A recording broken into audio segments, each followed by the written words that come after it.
This past week at Mass, we read from 1 Kings chapter 19, the story of Elijah as he's running for his life because Ahab and Jezebel were out to, make sure that he was murdered and that he lost his life for the damage he was doing to them. And so Elijah runs and he finds a cave and he hides in it. And the Lord comes to him and says, go out and stand on the mountain before the Lord. The Lord will pass by. There was a strong and violent wind rending the mountains and crushing rocks before the Lord. But the Lord was not in the wind. After the wind, an earthquake.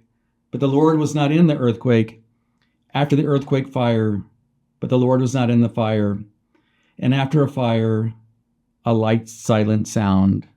And that is where, in that light, silent sound, that Elijah experienced the presence of the Lord.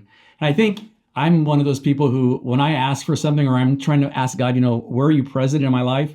I want the lightning and thunder and all the big stuff to happen. And the truth is that many times God's interaction with us is in those quiet, silent moments that are almost not discernible if we're not paying attention. And so many times I'll say to myself, well, where is God acting? God's not really acting in my life, right? But if I take a step back and I really kind of take a look, I can see all along where God has been present. And one of the things I tell in my story is there was a moment in my life where I knew I needed God back in my life, and my life was a mess. And I prayed to God, and I was like, God, I want a relationship with you. Let me experience you. And nothing happened. And I had that prayer for an entire year and I felt nothing of God. And after that year, I had this conversion experience and it was beautiful. But I was asking, God, where were you? Why didn't you answer this prayer immediately? It was something good.